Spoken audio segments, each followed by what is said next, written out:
Let's see. Hello. Let's see. It is May 14th, 2011, and I'm going to do my first video of, well, on radio repair. And actually, I have two radios I'm working on right now, and one of them is a 1933 Crosley. I already have the radio apart. Let me turn Ozzy down here for a minute. Sorry, Ozzy. And you can see the radio's all in pieces. This one is going to be very difficult. This is a very old radio. The whole insides of the chassis are blackened with dust, and to try to figure out what components are what is going to be very difficult unto itself. So I'll just have to replace the capacitors. First thing we do with any radio like this is we replace electrolytic capacitors, which on this radio, the original electrolytic capacitors in this big can here. These of course are all tubes. They have shields on them. Some of the tubes don't have shields. This is a transformer. This here is the tuner. It is also a capacitor, but the tuner is fine. Inside this, it's even difficult to see what components are what. Someone has already replaced one electrolytic here earlier, and I'm probably going to replace that again. And then there's other components here I'm going to have to try to deal with. So first it's the electrolytic capacitor, or whatever is hooked up to that big can I showed you earlier. And then it's going to be the regular paper capacitors, which are almost impossible to see, but they're the small cylinders that are inside here. These other devices here are probably intermediate frequency transformers for the radio itself. They used to put them in cans, and so I'll have to replace those. That's about it for this device. And of course, when I do this, I pull up the schematic. This one's particularly tough because the schematic was created at a time when it was done by hand, and it's sometimes difficult to see what components are what. But anyway, I have a parts list and I have a schematic, so I have something to work from. The case is in pretty good shape, but in any event, what I'm going to do with this one, I'm probably going to strip it, because if someone has basically just tried to stain over it and put a coating of something on it, and it doesn't look very good. So I'm going to strip it completely. Of course, take the speaker cloth out of it, out of the inside. Take off the hardware, all the hardware, strip it with stripper, take several times of stripping with steel wool. When that is completely cleaned off, then I'll stain it, probably let it sit for a day or so, and then put multiple coats of polyurethane on it. Typically, I'll put 5 to 7 coats of polyurethane, letting each dry overnight, and using very fine steel wool in between to get off any of the bumps that are left. So that's this radio. We're going to go on to another one.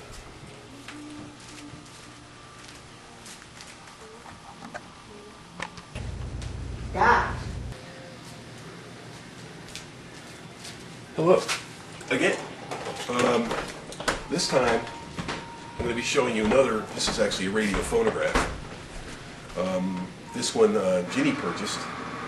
It is a 1941 Coronado. Actually, it's a very nice piece. It has some inlaid wood, some really nice features here, original knobs, and the inside. And the only things not original on this are the tone arm and of course, the line cord, which I'll be replacing. Have not tried plugging this in yet, but I probably will, and power it up with a power stat. That's this device over here, and the reason I do that is because I can slowly turn up the voltage and make sure nothing starts burning and smoking inside, and that the tubes start to light up and everything looks normal. That way you don't immediately fry something, and you can do that. In this particular case, I will be taking out the insides. There's 4 screws down here. Take the knobs off the front. I'll pull this out. Clean it up. Actually, this looks very good. It's good shape. I'll probably just first replace the electrolytic capacitors. I may replace some of the paper capacitors, and I'll come back on the camera to show you when the chassis is out of this. This particular piece, when it comes to the finishing, of course, once again, I'll take off all the hardware, the knobs, of course, this plastic face, the speaker cloth, the insides. Actually, I'll probably take the turntable off. And then, because this piece is still in pretty good shape the way it is, and because I don't want to affect the beauty of some of this wood, I am merely going to clean this up a little bit first, probably with just a damp cloth with soapy water on it, let that dry. Then I will stain it, let it dry for overnight, and then put probably, again, 5 to 7 coats of polyurethane on it. After that point, I'll be doing that separately from restoring the electronics inside. When all that's complete, I'll put it back together, and hopefully it'll work. So you see it now. It's a nice piece. It will look even better when I get it finished. So that's that one.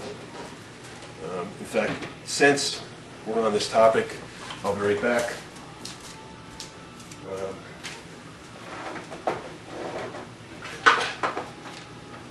Show you a piece that I refinished. This one is partially disassembled at this point. Some of the knobs are off, but you can see how the coat of polyurethane, how it looks. This piece was in particularly did not look very good. I completely refinished this. It's really pretty. I'm still working on the radio itself. This is an old one. This is a 1929. A similar situation as this radio here, in terms of this Crosley, in terms of trying to get very, very old components to work. So we'll leave it at that for now.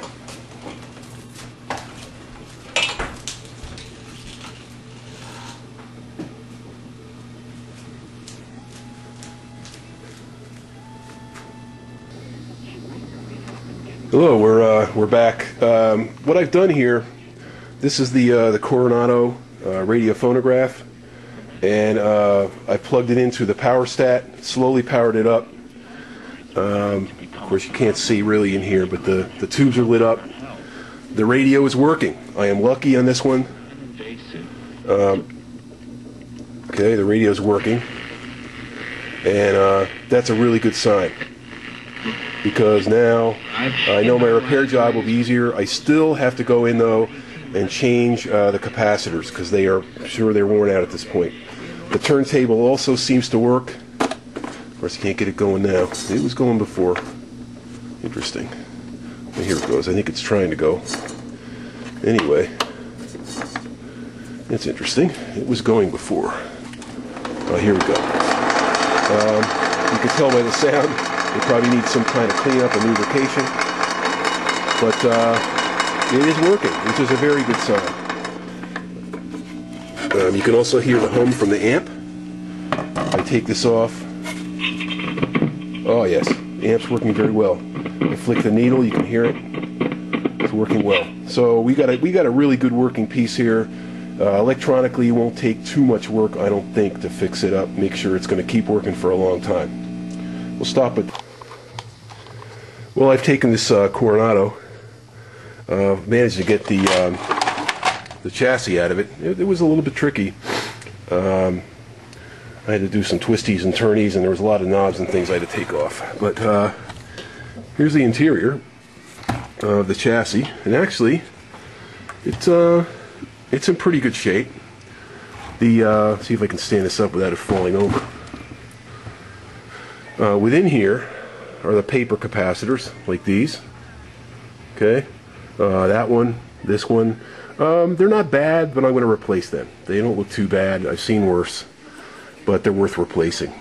On this particular unit, the electrolytic capacitor is down here, where it actually comes through the chassis.